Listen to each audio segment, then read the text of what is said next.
What's up guys, Jake Lowry here, and today we're actually very excited because we're going to be bringing a little technology into our fishing life. Naturally, I do stroll online looking for little fishing accessories to purchase, and what I found, guys, is actually utterly amazing. I think this is going to be one of the biggest game changers for my bank and kayak fishing strategies that has happened in an absolutely very, very long time. I'm going to be adding a sonar system, a Garmin GPS sonar system, to my kayak and bank fishing repertoire, and we are going to test it out today and see if we can't catch some big winter bass with that sonar system. Now, before we break that thing out and fully test it to its potential, why don't we take a look at the spot we're going to be fishing today, because I think it is going to be great. We are here at Lake.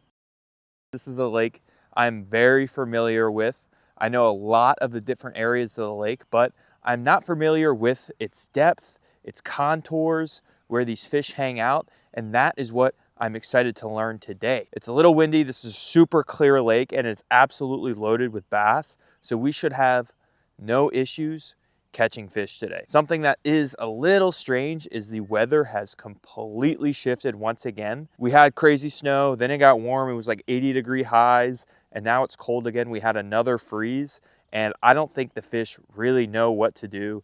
It is getting towards March, so we should be in the pre-spawn here in Texas, but it is very unclear what's going on currently, so it'll be interesting to break that sonar out and see how these fish are going to act. Now, that said, I'm gonna try a combination of pre-spawn techniques and winter techniques to see what these fish wanna bite. I have a feeling they're gonna be a little more sluggish today and probably wanna be biting something a little more slower than your typical pre-spawn techniques. Why don't we get this Garmin thing out?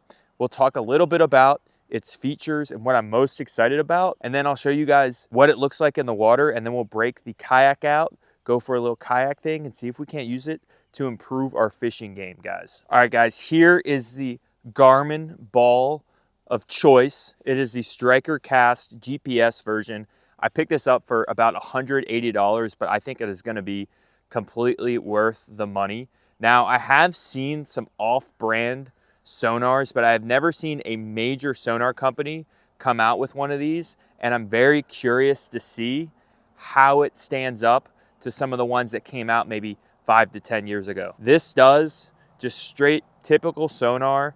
I'm not familiar with fishing with the sonar system, so this is gonna be all completely new to me. Just being able to get depth and also structure underneath of the water and also water temperature is going to be absolutely game-changing for me, and I could just throw this out here, figure out what the fish are doing, and then use it to catch more fish throughout the rest of the day. Now, that said, the feature that I am most excited for is that this can do a contour map of your entire lake.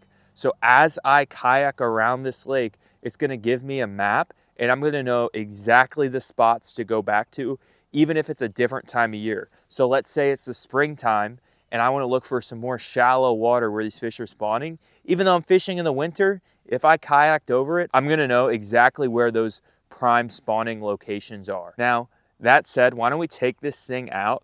I'm gonna tie it onto my rod. We're gonna test it out from the bank, see if we can get it connected to my phone, and hopefully get it to work today, and hopefully we could see what this lake is like. All right, guys, I have the Garmin Striker tied onto my baitcaster rod. I'm gonna get this thing casted out, and then we are going to see if we can connect it. It has to be in the water to turn on, so that is something interesting. Now, I believe they did that so it conserves water, and we're gonna see how easy this thing connects and then what this thing actually looks like. So why don't we get this thing casted out here and see what the heck the deal with it is. Okay, right away you could tell that it flips upright, so that looks like that's gonna be not a problem. I'm gonna get my phone out and go into the Garmin Striker Cast app and just clicked connect my Striker, and it's searching for a device. We'll see how long this takes. Perfect. Okay guys, it says the Striker Cast sonar is disabled. Place device in water to enable sonar. Well, it's in the water, guys, so I really hope that is not an issue. It is reading the water temperature, so that is a good sign. Why don't we give it maybe another cast and see if maybe that helps us.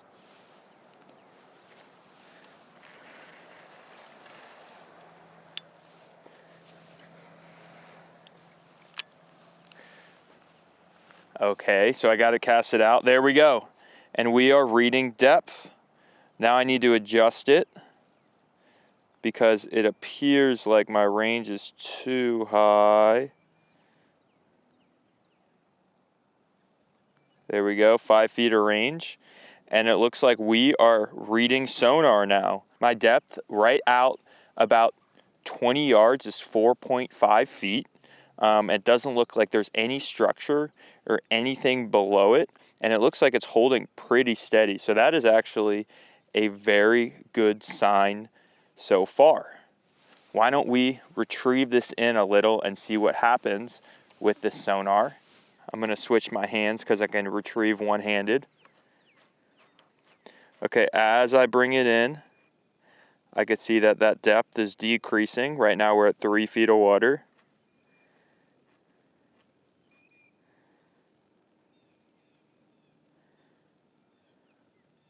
And now we are less than a foot, guys. So very, very interesting first cast.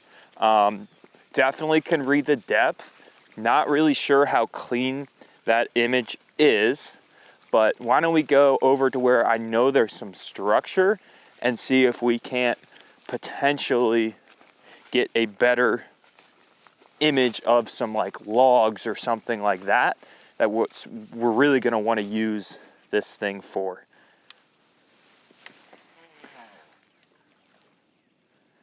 Okay, definitely don't want to get the $180 sonar snagged. Okay, right now we're in 5 feet of water. Okay, it looks like you can definitely see the grass on the bottom,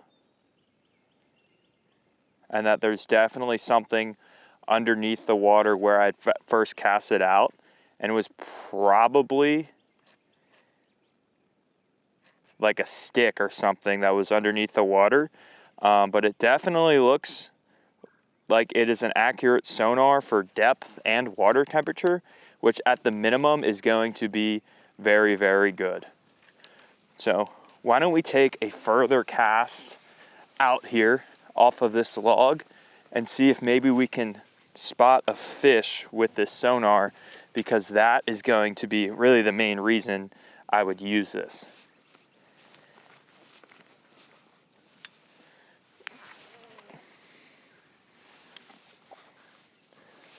Okay, let me adjust our depth here.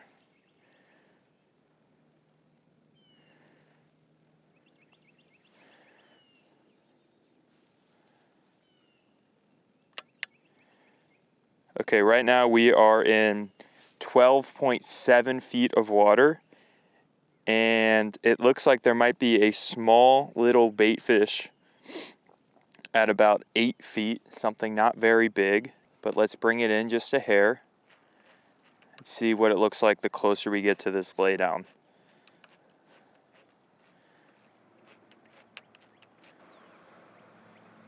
Okay, water depth is 10 feet now.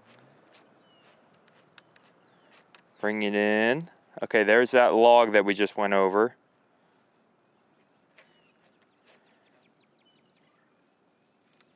And we got it stuck on something.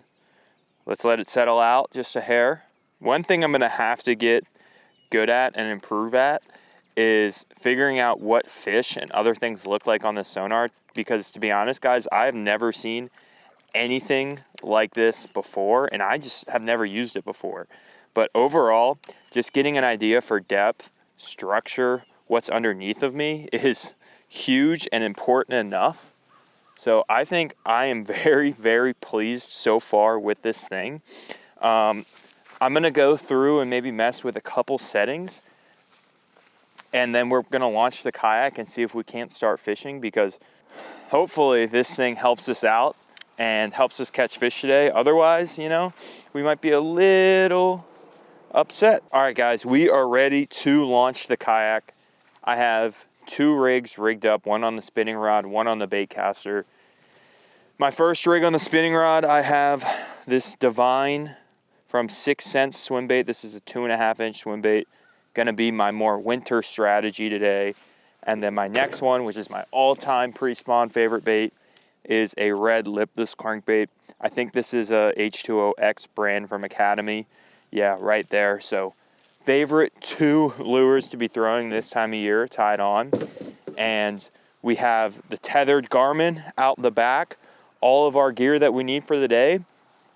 I am very excited to start fishing. Just gonna get this kayak launched. Biggest thing is trying to do this without getting my feet wet. I think it's gonna be a challenge today. Maybe we can go over to this log here and let that help us out.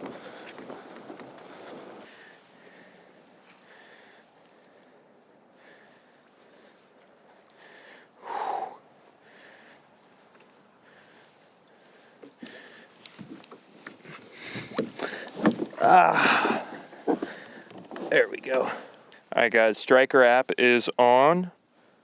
We are going to set it right in between my legs so I can actually see perfectly what's in front of me. We could flip between sonar and map, just like that. It is not on currently because it's not in the water, but as soon as we get off the bank, it should turn on and we should start recording a little bit of depth right there. Okay, there we go. It looks like we're climbing down in depth as I go forward. I do have the little fish sign on my settings on, so hopefully that'll actually help us. And I'm just gonna cruise along here and take notes of, you know, what this contours of these lakes are. And it really drops off right here, guys. Wow. So we're right at 12 feet of depth. And I did not think that this lake had such a significant drop off. Okay. So it looks like I'm seeing some grass below me. I want to make sure I have the fish signs on. We're just gonna cruise around until maybe we spot some fish. But it looks like we're holding pretty steady at 12 feet of depth right here. And then maybe we'll come back up pretty shortly. I'm surprised I'm not really seeing any fish on the sonar yet. I thought there'd be more fish in this lake, but again, I'm kind of just out in the middle here, so I don't even know what the situation is like. Okay, maybe I need to adjust my gain just a hair so that ground becomes more visible right there. And that looks like I'm gonna be able to spot some things just a little better. Let's check on the contour map, guys. Wow.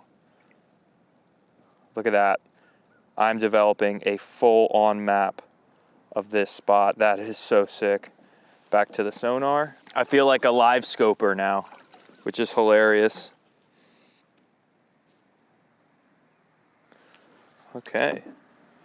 So one of the spots that I know is actually very loaded with fish is along this buoy system.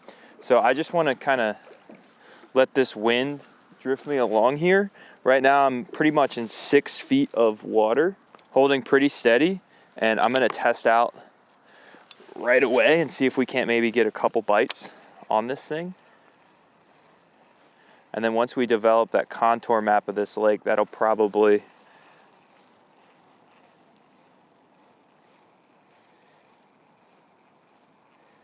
help us get a better idea for, you know, where these fish should be hanging out today.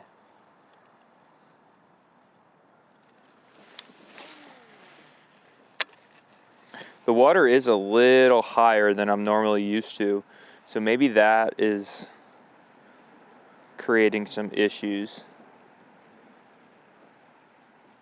with where these fish are located, but I feel like I should be seeing fish by now on the sonar.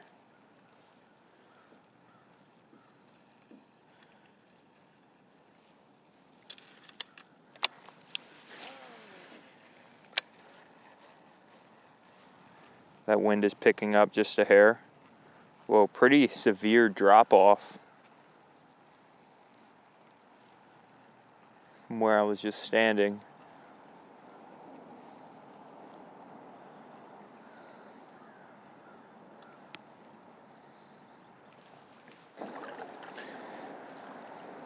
Water temperature over here is 48 degrees.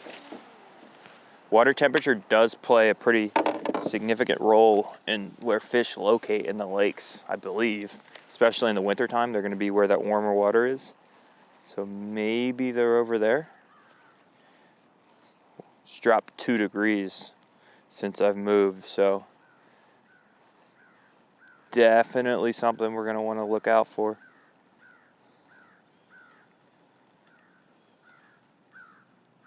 Let's see the map for a second.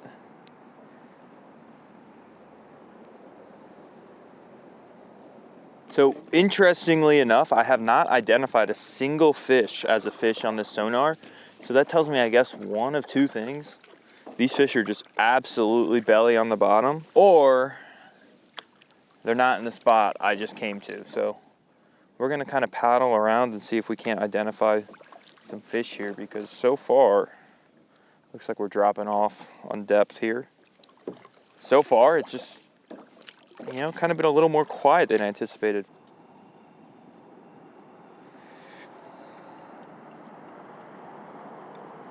Maybe we need to mix up the strategies, because that water is just so cold. Sometimes in Texas, guys, it can be an absolute struggle bus to try and catch fish.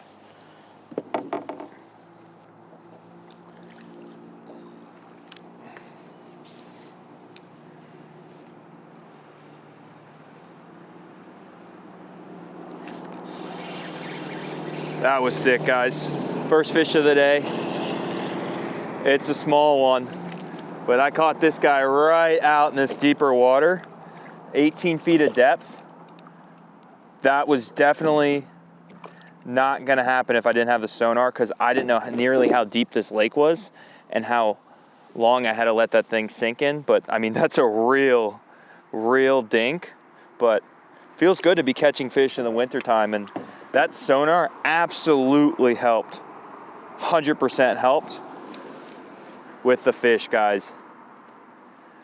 It told me, hey, 20 feet, these fish are gonna be deep. They're gonna be where this cold water is, and they're gonna wanna eat a small bait. So if I just let myself get in where these deeper pockets are for this lake, and just, you know, fish the deepest parts of this lake, with a slow retrieve on a small bait, will probably be pretty successful today.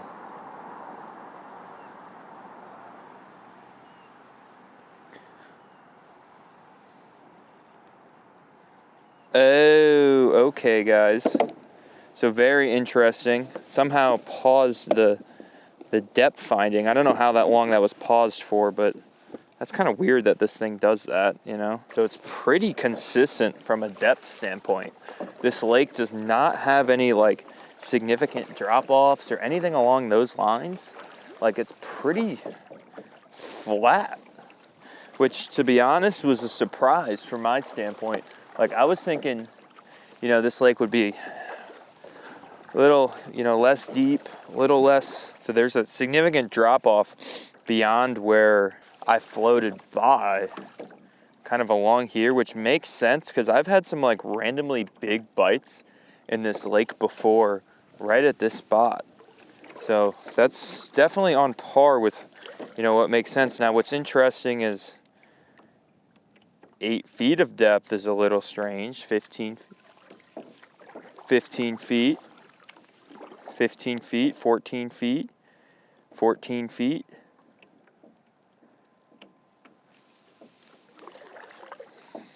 And it's just shallow. So it looks like there's a pretty nice drop off, like right out here. So if I can just, you know, face my kayak this way actually, and then let that wind take me, I actually, you know, have some success just like randomly out here in the middle. 10 feet behind me. So again, I think casting off in front of me, I'm going to be casting off into that deeper water. That actually might do us a favor.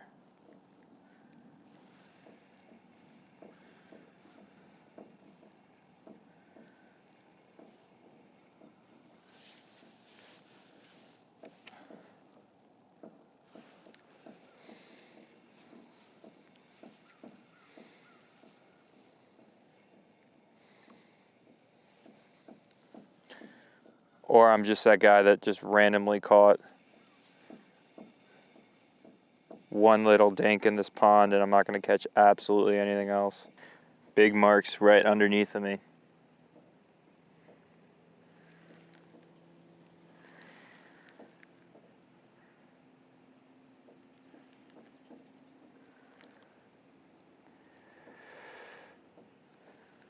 Guys, I am determined to catch a sonar fish, whether I like it or not. There's a lot of disturbance in the feed right now because I'm moving in this choppy water, but man, I would like it to happen sooner rather than later.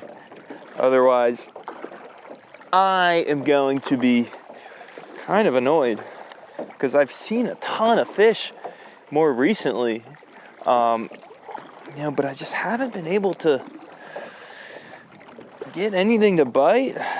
So I'm gonna go over to where these contours are and where I was getting the vast majority of those sonar blips with the fish, and then maybe, just maybe, that leads me to a little bit of a higher probability area and we could pick off a fish just, finally, because it's just like right where I got all of those fish marks earlier. So I think if I just cast in this direction and just slowly drift down, letting this little live scope bait to, work itself out, we can potentially start getting bit. Oh yeah. Big marking right under the boat. It's like hanging out under the boat.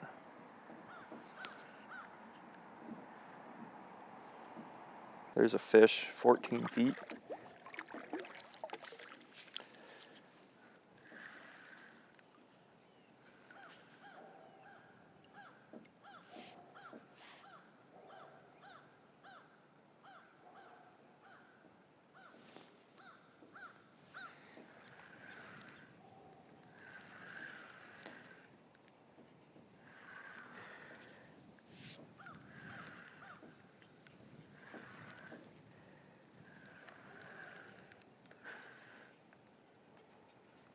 All right, guys, that is going to wrap up the video. Fortunately, the fishing actually was not great.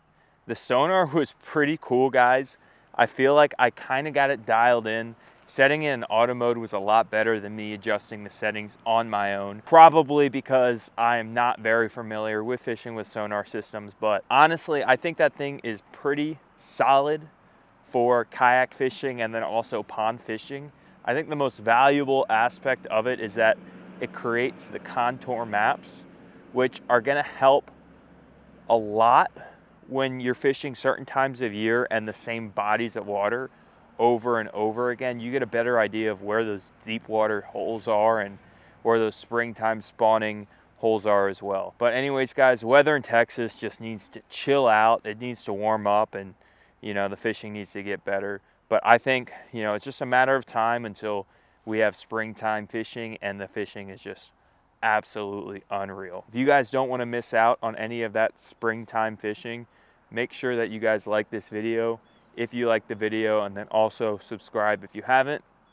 The goal this year is a video every single week without fail. But anyways, guys, make sure you like the video if you like the video, subscribe if you haven't, and I will catch you guys next time.